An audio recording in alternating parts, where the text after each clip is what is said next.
afternoon po mga kababayan, ma'am sir. This is Jam, the Filipino channel, ang inyong pong lingkod. So today is February 28, 2026 at tayo ngayon ay papunta yan sa may Villa Luisa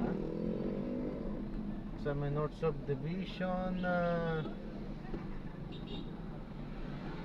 Bagumbong, Caloocan po yan. At dadalhin po natin sa may ASN Brazilian Breeder sa may San Agustin, Novaliches, Quezon City. Okay, yun ang lumabas, San Agustin, Novaliches, Quezon City. Okay, so magbabalik po tayo mamayang unti po pag nakuha na po natin sila. Disclaimer lamang po, ang content po natin ay kalsada at hindi ang passenger. Kaya nga naman, sakasakaliwan po na may marinig kayo pangalan ng lugar, pangalan ng tao, pangalan ng organisasyon sa government o private man yan, ay wala pong kinalaman ng channel na ito at wala pong pinapatungkulan. Lahat po ng pinag-uusapan dito ay pabong dito lamang po yan sa loob at wala pong pinapatungkulan sa labas. Okay po, magbabalik po tayo mamayang unti pag nakuha na po natin sila. Samantala, makinig tayo ng mga nagbabagang balita talaga yan habang tayo ay papunta doon sa ating pick-up area. Dahil sa commercial whaling mula 1800 hanggang 1980s, bumaba ang populasyon ng mga sperm whale. Pero mula ng pansamantalang ipagbawal ang panguhuli sa mga ito noong 1986, unti-unti na raw nakaka-recover ang kanilang populasyon. Pero kailangan pa rin natin protektahan. Lalo ayon sa IUCN o threatened species, vulnerable o nanganganin pa rin ang mga marine mammals na ito. Lagi tandaan, importante ang may alam. Ito po si Kuya Kim, pagsagot ko kayo. At may forensic evidence na gumamit na paruhinog ng baril. Kinontra din ni Kaufman pati ang mga kaso ng extrajudicial killings o nanlaban tulad ng biktimang si Benjamin Vista na ipinakita ng prosekusyon na isinakay ng mga pulis sa motorsiklo at nakitang patay at nakaposat kinalaunan. Pinanigan ni Kaufman ang kwento ng mga pulis na umano'y ng agaw ito ng baril.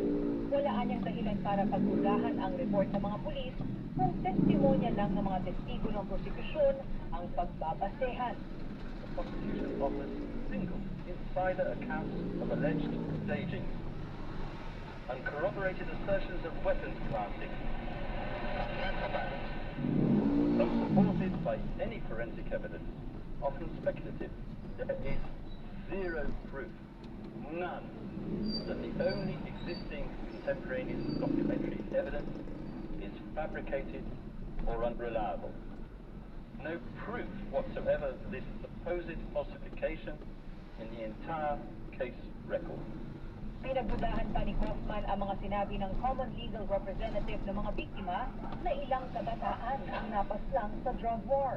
Apart from Kian de los Santos, the prosecution does not, despite its emphasis on children, presented to this chamber during these proceedings any evidence that even one victim, apart from Kian, in its 49 incidents was a minor. No birth certificate, no corroborative evidence, nothing. Kinontra ito ng prosecution sa kanilang closing statement. Mr. Duterte, as we made clear in our presentation, moved co-perpetrators from Davao to Manila and appointed them to high positions. So when he appoints the chief of police, and part of the chief of police's job is to kill thousands of people, not a surprise that the police reports don't reflect that. Hindi rin umano dapat paniwalaan ang mga pahayag ng dating Pangulo tungkol sa legal self-defense at ang ikinakatwira ng depensang hindi naman pagpatay ang ibig sabihin ng salitang neutralize sa dokumento ng Project Double Barrel ng PNP. Kitang-kita umano ito sa PRRD list sa inakisang larawan ni Albuera Mayor Espinosa at iba pa. They are noted as neutralized on the list, not on the day they are arrested, not on the day they go to jail.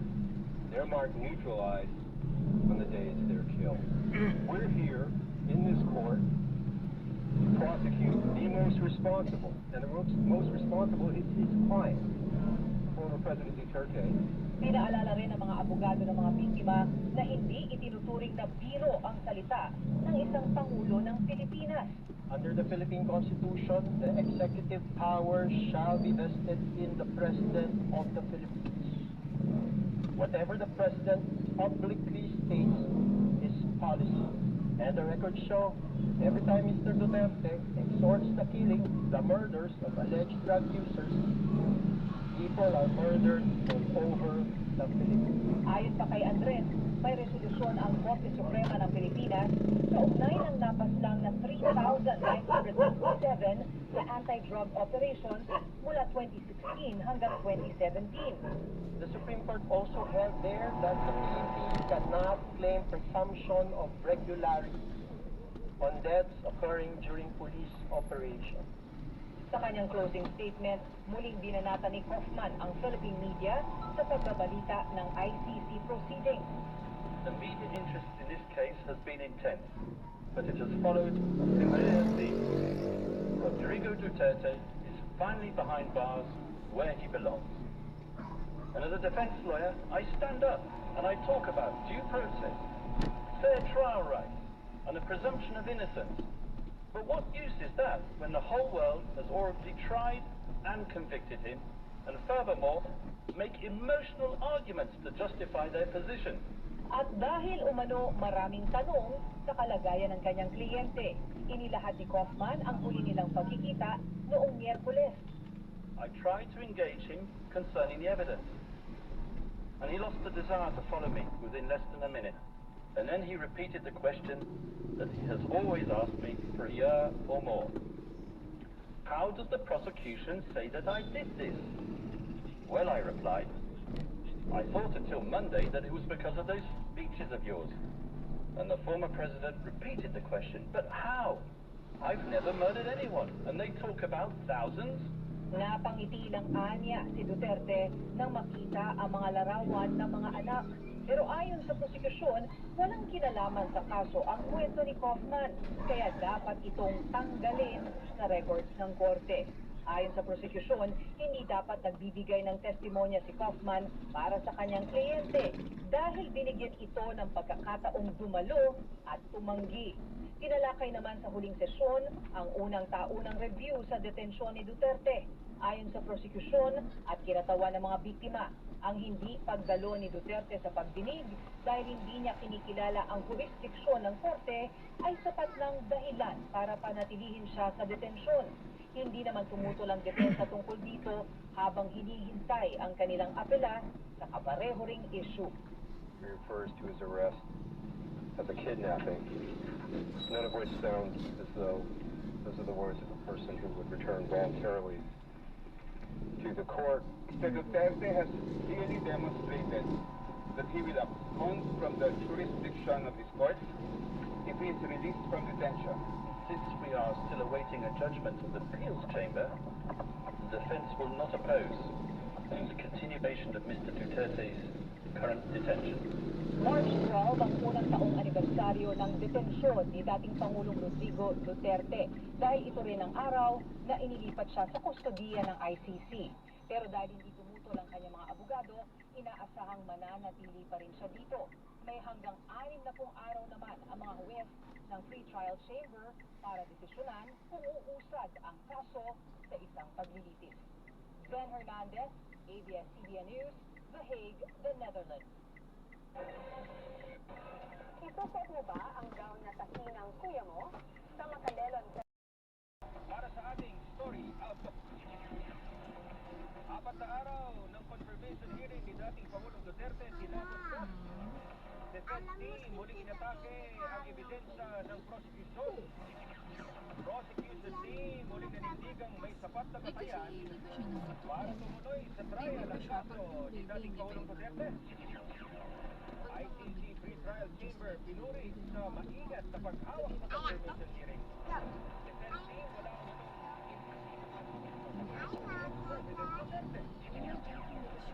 DOH Secretary Herbosa nanawagan ng total ban sa vape o e-cigarette.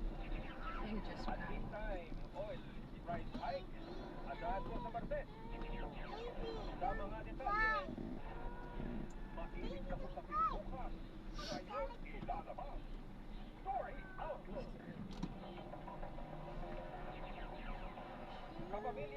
Matapos na ang 4 na araw ng confirmation of charges hearing kay dating Pangulong Duterte sa International Criminal Court sa the Netherlands.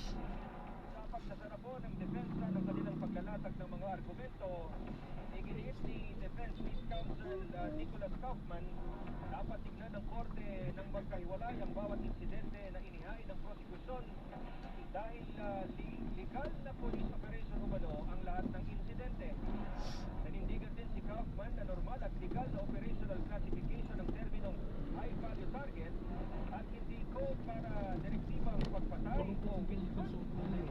Nangyari rin aniya mga pagpatay sa dalawa lang kayo ni armed March. confrontation o encuentro, kaya legal aniya ang pagresponde ng pulis. Itinanggi rin ng depensa of Nairi Duterte sa pagpatay kay dating sa'yo, Altera March, Lady parang Mayor post na. Rolando Espinosa at sa kanyang cellmate na si Raul Yap. Si Kaufman ibinatay ng prosekusyon ang kaso sa salaysay ng Kailangan ba may magdadala doon? narinig ang putok ng baril pero sinadong hindi personal na nakita ang pangyayari. Ay sa kaso naman ni Osamis Mayor Reynaldo Paruhino, iginiit ni Kaufman na may 6 na warrant ang pulis laban sa alkalde. Kailangan talaga may magdadala. Unang nagpaputok ng baril na inihain ito kaya kumanti ang mga pulis. Nanindigan din si Kaufman na zero proof o walang ebidensang magpapatunay sa mga aligasyon laban sa dating Pangulo. Kasama siya dun sa server.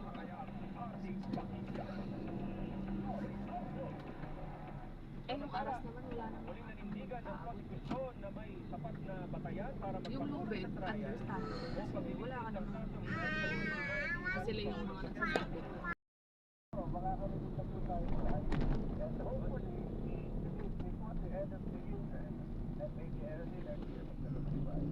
Maraming salamat po sa inyong oras, Attorney Jojo Lacanilaw, pagpalikinan po ng Duterte Panagutin. Salamat, Attorney Jojo. Mag-iingat po. Salamat po. Mag-iingat po. Story Outlook. Ayun na, narinig niyo si Attorney Jojo Lacanilaw. Eh, ang sinasabi niya most likely, di ba, ay tumawid na sa trial ito. Pero siyempre, bubusising maigi yan ng mga huli. Titignan yung biglang i-weigh nila yan Anong sinabi ng depensa, sinabi ng prosecution, bubusisiin nilang maigi yan, hindi ba? Ang sabi nga, natandang ko na sinabi nga rin ng isang kapulado rin kung what if tumuloy sa trial, what if hindi. Si Yusek Claire Castro, narinig ko nung may isang statement kung hindi ko lang matandaan kung ganito yung exactong context ko, pero kung hindi tumuloy, sinasabi ni Atty. Claire, di pabor din sa kanya yun, at least cleared na siya doon sa mga ibibintang sa kanyang di ba? So, double-edged sword yan mga kapamilya. Basta tayo, sama-sama tayo magkabang doon sa magiging desisyon in 60 days. Walok ko sa Teka muna, nag-i-chieftain na si Hana. Ay magbibigay dahil lamang po kami sa ilang paalala magbabalik ako ang story outlook. Papalitan na kami ng channel. Talakayan ang ating pakinggan. Story outlook. Basta AM, PCMM. It's serious, but go on. It's not just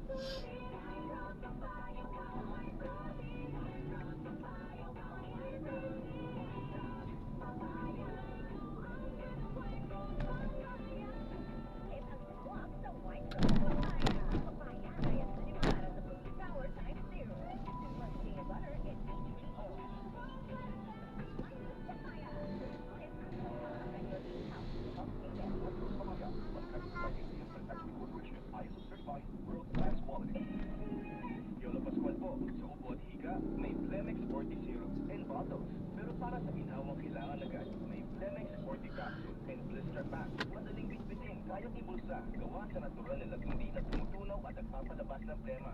Convenient na, ginhawa pa. Plemex 40 Lagundi and capsule. Basta Lagundi, Plemex. Gamitin dapat nila dyan sa Generic name of Plemex. copyright. Consult your doctor ka ng plema. Hindi lang po. Maluwag ang paghinga sa Plemex 40. Basta Lagundi, Plemex. Ang Plemex 40 Lagundi capsule ay mabibili sa pangunahing balita o drugstore na malapit sa inyo. Basta KMMM. Ang programa ito ay hatid sa inyo ng Plemex 40 Syrup and Capsule. Maluwag ang paghinga sila. Ito na ang problema. Basta nag-taste Lemex. Mula sa Ba't sila bumili ng dishwashing liquid. Ha? Ba't sila bumili? Hindi, yung kay Nilki.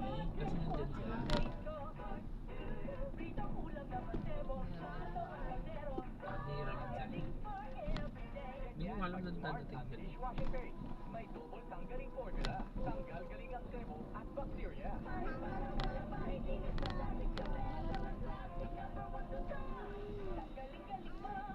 Heavy duty linis, bawat pahit.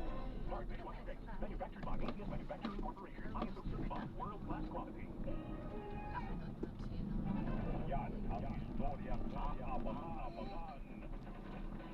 Ngayon, issue balita at talakayan ating pakinggan. Sino yung friend mo kanina?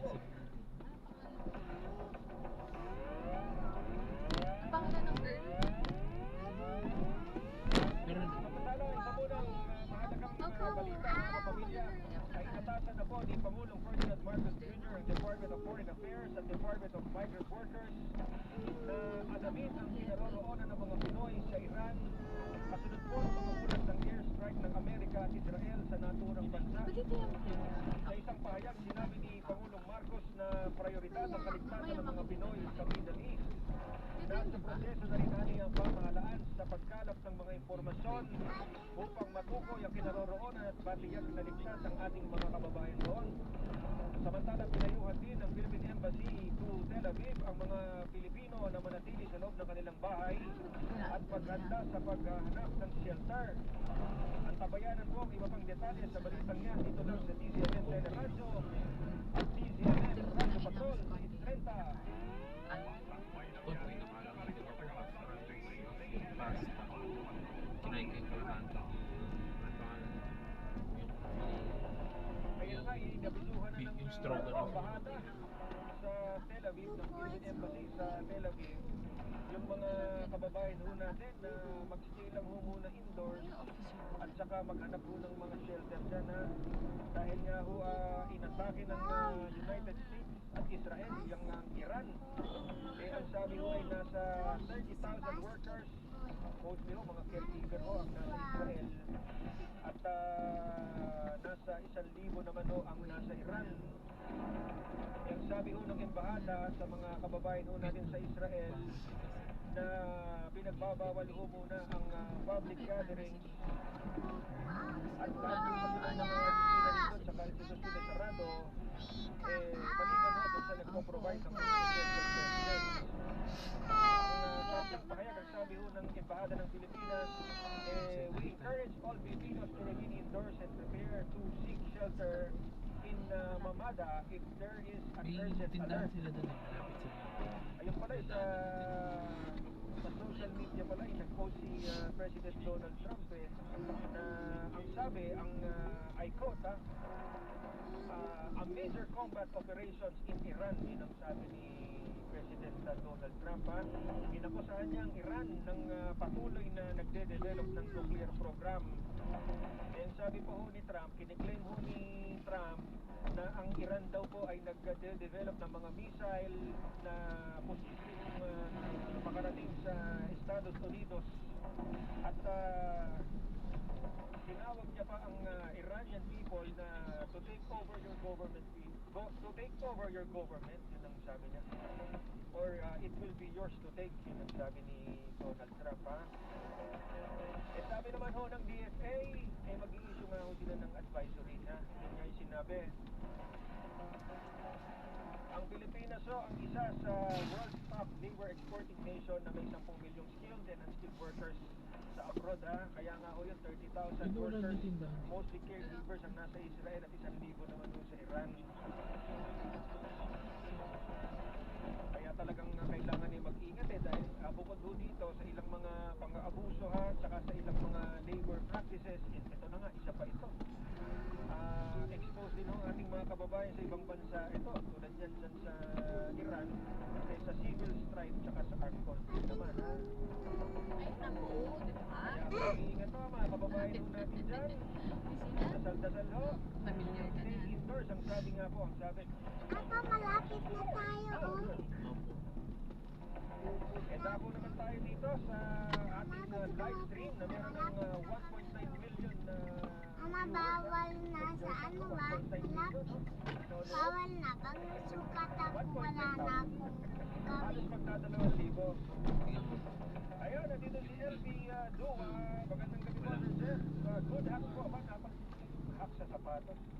Talaga naman, ano. Oo, huwag yung papaarawan kasi masisira ho yung glue. Masisira ang suwelas. Kaya dapat yan, pinahanginan lang. Eh, dapat mayroon kang oras kapag ka gusto mong labhan yung iyong sapatos. Lalo yung ano, mag-person yung parang tela, di ba? Pag yung mga sapatos na tela, yung mga stock tailor, yung mga pants, di ba? Pagka ibinilat mo sa araw, naku, kukupas. Hangin-hangin lang yan, air dry. Diba? Ito si Alberto Lopez, 38. Ayun nga ho, giyera na sa Iran, binomba ng Israel at Amerika. Kaya sinabi natin, si Sergeant Putin, diba, nandito na. At si Emily Magno, ay hello sa'yo, good evening sa'yo, Emily Magno. Yun lang masasabi natin, magandang gabi sa'yo, Emily Magno. Tapos si Tita naman yan, nandito na si Louie Vasco. Happy Saturday po, Tito Jeff. Habang nasa biyaya ba, pauwi naman ang galing Tagaytay kung si Louie Vasco. Tapos si Nathan, tataas na naman daw ang gas kasi may gera na. Ako, yan ang ilan sa mga epekto niyan eh. Si his zoner, paalala po, ayun, meron ano ba itong maintenance na sinasabi? Ano kaya yan? Ayan ha. Anyway, kagaya nga na sinabi kanina ni Atty. Lacanilaw, siyempre naniniwala siya na matutuloy sa trial. Siyempre co-convener si attorney ng Duterte Panagutin Campaign Network. Mukha naman ang sinabi ni attorney Sal Panelo doon sa DEHE. Pero ba? After nung mga sinabi ni Attorney Kaufman, na-shaken ang prosecution. Ito ba? Sinabi. Bahay ko na. Pero yun nga, Ano po, God bless. Ayan, so na-drop na natin sila. Maraming salamat po sa panonood hanggang sa muli. Ingat po at God bless. Paalam po muna, pansamantala tayo ay gagawa na ng ibang video sa ating susunod na misyon. Paalam po muna, pansamantala. This is Jam, the Filipino channel, ang inyong pong lingkod. Paalam po.